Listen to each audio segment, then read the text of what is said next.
cada que se aproxima el 19 de septiembre. Debe haber una manera para que el calendario se salte esa fecha. Desde un día antes del terremoto hasta como un mes después, creo puedo recordar momento por momento de cada episodio en mi entorno. No solo se trató de una historia personal, es la historia de mi familia, de mis amigos, de mi barrio. Seguramente se han contado miles de historias de muchos que vivimos esos tiempos, unas más crueles que otras. Pero ahora quiero recordar solo los sonidos por una sola razón, que contaré más adelante, y que le da motivo a este escrito, por lo que, siendo uno de los sentidos humanos más importantes, los sonidos de esos aciagos días, a 37 años de distancia, son capaces de describir increíblemente nuestra experiencia.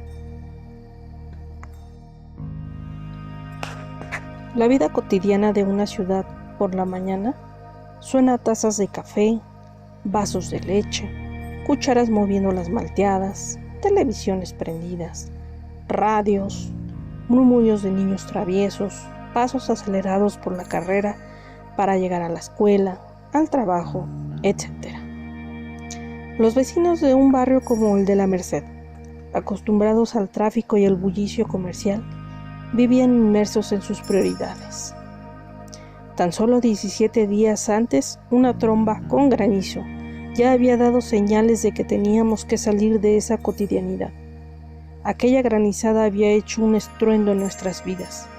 El ensordecedor choque del agua congelada convertida en pedacitos de hielo enmudeció nuestros sentidos por más de una hora. Derribó techos de lámina y cegó la vida de algunos. Una tarde, antes de ese jueves 19, la lluvia volvió a azotar con fuerza las calles del centro histórico de la capital. Pero esa vez fue tupida, escandalosa y rápida. Nada que una noche despejada con estrellas en el maravilloso azul profundo de la noche no pudiera consecuentar. Acompañada del canto, a pesar del descanso que proveyó la mentidos, las televisiones, los radios, fueron el soundtrack de ese miércoles rutinario. Hasta un minuto antes del terremoto, muchos citadinos seguían su vida planeada, preparándose para conseguir sus metas.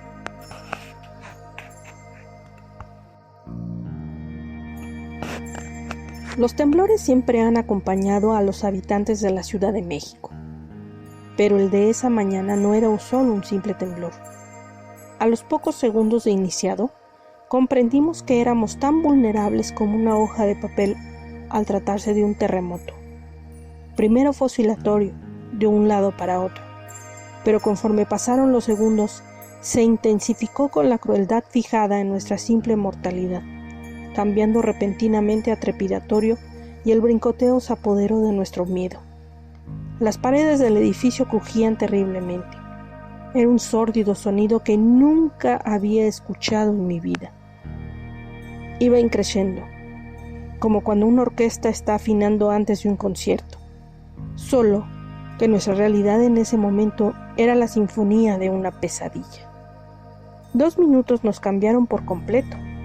Toda la familia nos entrelazamos en un solo abrazo de 7. Rezamos e imploramos al divino la misericordia ante el fenómeno que poco a poco cesaba, aunque el edificio siguió moviéndose como gelatina. Estábamos todos juntos, esa era nuestra fortuna.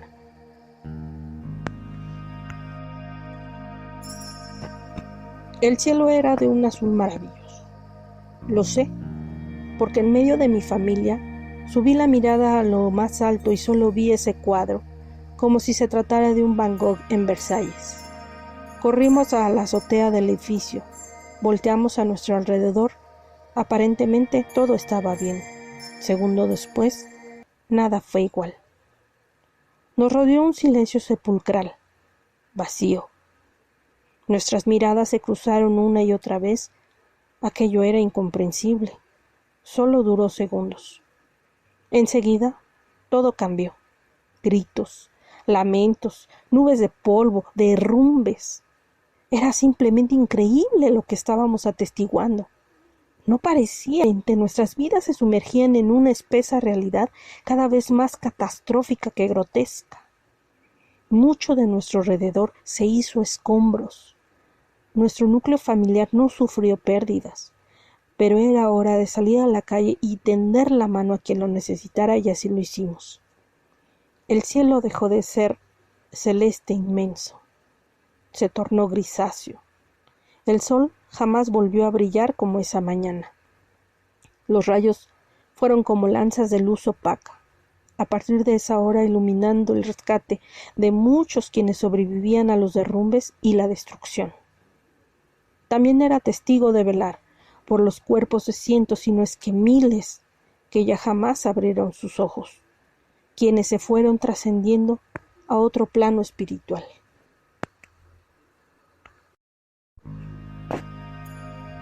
El ulular de sirenas de emergencia comenzó su constante compañía desde ese momento, que no cesó durante las siguientes semanas.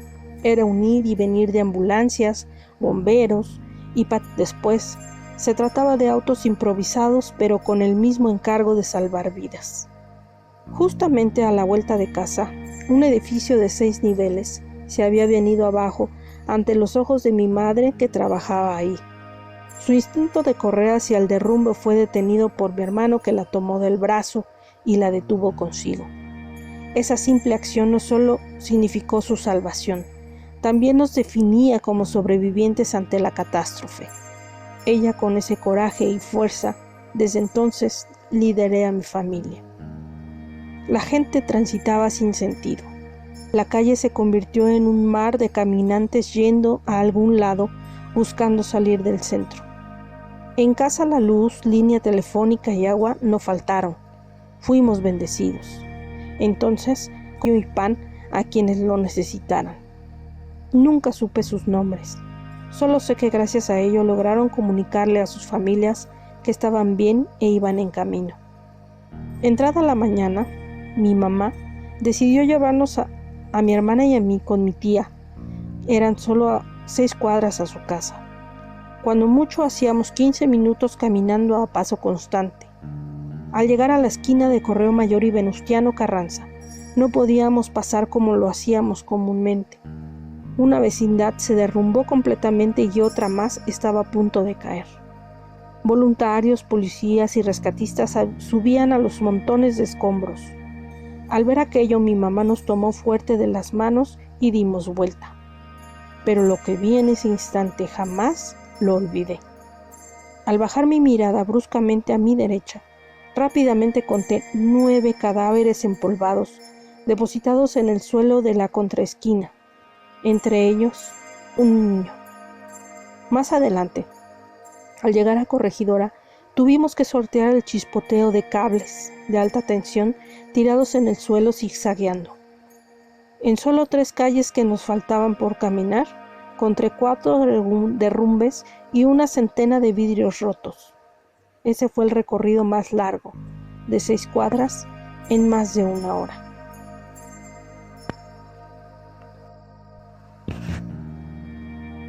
Por la tarde, cuando la metrópoli era un caos, nos tomamos unos minutos para estar con Dios. Por alguna razón, éramos de esas familias privilegiadas donde no habíamos sufrido ninguna pérdida personal. De la ciudad, los 7, bajo las cuarteaduras del viejo templo virreinal de Jesús María, agradecimos la vida, con la humilde petición para que la fuerza divina nos acompañara a seguir adelante ante el dilema que asomaba su rostro en cada piedra amontonada en el suelo. Solo ahí surgió ese silencio espiritual tan ansiado, y así encontramos la píldora de fe que perpetúa el resto de la tragedia. Orar siempre fue una buena idea. Caminamos regreso a casa, tomados de la mano unos con otros en 3 filas. La tarde caía con sus tonos rosados y una leve llovizna saltando entre las calles, como suavizando la polvareda de cientos de derrumbes de donde emergían voluntarios y rescatistas desesperados por salvar vidas, con cubetas o con lo que podían rascaban para quitar escombro. El rostro de la gente se tornaba desencajado, perdido, preocupado. con la incertidumbre que significa una catástrofe como la que atravesábamos. Cada quien con una realidad diferente pero difícil. Miles dormían en la calle, sus casas ya no eran seguras. Muchos lloraban a sus muertos, algunos otros seguían buscando desaparecidos. Aquella noche fue interminable. Nuestros pasos se escuchaban solitarios sobre la acera hasta abrir la puerta de casa.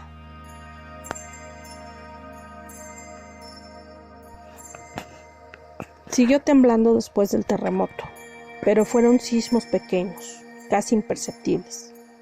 Pero por la noche del día siguiente, la tierra se sacudió fuertemente ante la réplica más grave del terremoto del día anterior. Solo que la oscuridad nocturnal complicaba todo. Nuevamente nuestros sentidos se aguzaron por sobrevivir. Esa ocasión no estábamos todos. 2 de mis hermanos y mi papá estaban de voluntarios en el derrumbe de vuelta de casa. Hasta que paró el nuevo sismo nos reunimos en la calle cuando la histeria total ya era parte de los fantasmas que rondaban nuestro querido barrio. Gritos, llanto, rezos y desesperación se reflejaron en más de una decena de personas, sin distingo de edad, género o condición. Como los edificios ya no eran seguros, hasta que los peritos revisaran los inmuebles, tuvimos que salir y hacer de la calle nuestro hogar temporal. Varios vecinos se organizaron y decidieron que el jardín del primo sería el campamento de esa noche para evitar que los separaran y nos llevaran al Zócalo. Cientos de familias abandonamos nuestras casas, salimos solo con lo que traíamos puesto. No había vuelta atrás. Cuando pasamos frente a la cabeza de serpiente que sobresale del antiguo palacete novohispano, de la esquina de Pino Suárez y República de Salvador, me di cuenta que no traía zapatos. Mi consuelo fue que aquella vieja casona de los condes de Calimaya había sobrevivido. El frío era lo de menos.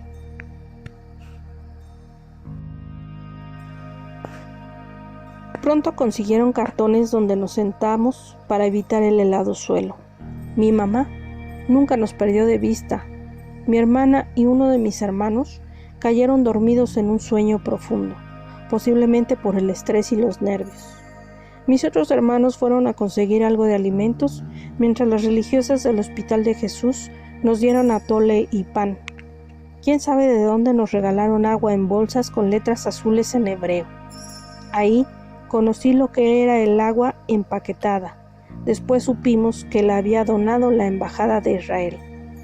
Horas después, llegaron mis hermanos junto a otros vecinos con pan de la panadería La Joya, que les habían donado. Los repartieron entre los cientos de familias que estábamos ahí.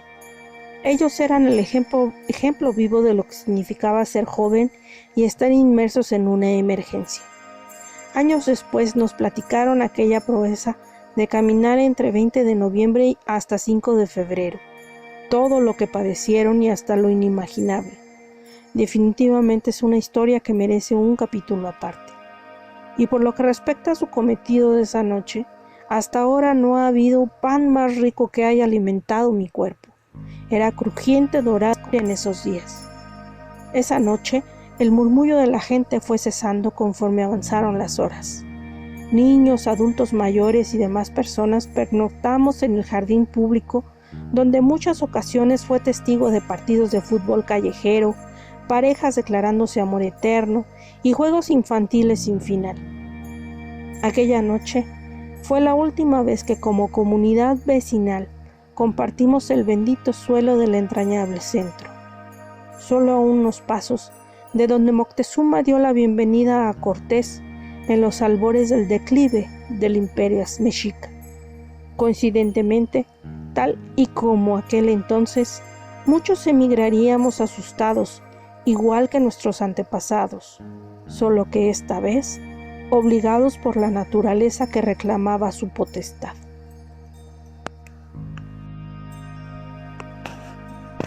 Los días siguientes ya en casa fueron un constante desfile de trascabos, cargadores, grúas, maquinaria pesada, camiones de volteo. Entonces el estremecedor ruido de piedras golpeando láminas se hizo cotidiano. Aunado a ello, Miles de personas salieron huyendo de familiares o amigos de provincia o área metropolitana, ante el temor y las dantescas escenas que se repetían una y otra vez ante nuestros ojos. Era común ver camiones de mudanza que se llenaban rápidamente y partían con lentitud de la mano de un diferente, lejos, muy lejos de la ciudad.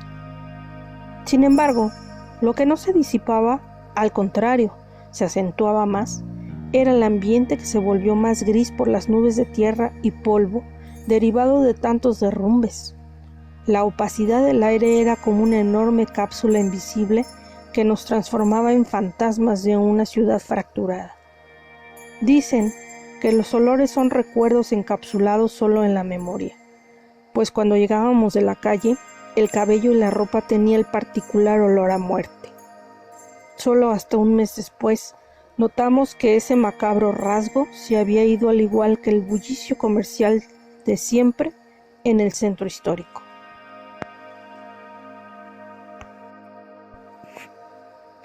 De aquellos terribles recuerdos también hay valiosas enseñanzas que nos han dejado huellas con causa hasta nuestros días.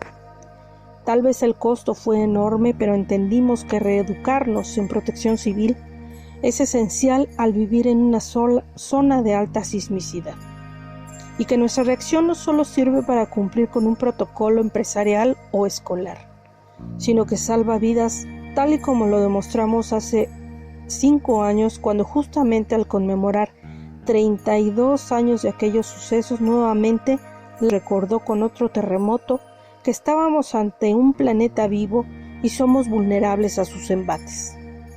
También comprendimos que a pesar de los avances tecnológicos, es necesario dominar lo sencillo, como en tiempos en que no existía el Internet o la era digital tan acelerada. Si bien la tecnología nos ha llevado a espacios insospechados que ni siquiera nuestros padres soñaron, nunca hay que olvidar que su desarrollo se basó en lo análogo y la simpleza, como el hecho de formarse para hacer una llamada y hacerle saber a la familia que no está bien. En una cabina pública, la tecnología debe ser puente, no división. Ese silencio de muerte que nos paralizó en segundos y marcó un antes y un después del 19 de septiembre, nos enseñó que somos fuertes como para crear un nuevo destino a través de nuestra resiliencia, y que si estamos aquí después de todo el camino recorrido, es porque nuestra misión aún tiene algunos conceptos pendientes en nuestro cuaderno de vida, pero que no nos movemos solos. Hay siempre un ser espiritual a nuestro lado acompañándonos independientemente del credo que decidamos seguir. Hoy, a 37 años de aquel jueves negro, también cumplimos 2 años y meses de la peor pandemia que ha sufrido la humanidad por el COVID-19. Hoy, esto es lo que me ha motivado a escribir la sonoridad de aquel entonces y tal y como lo vivimos juntos en aquel otoño ochentero. Sé que saldremos adelante.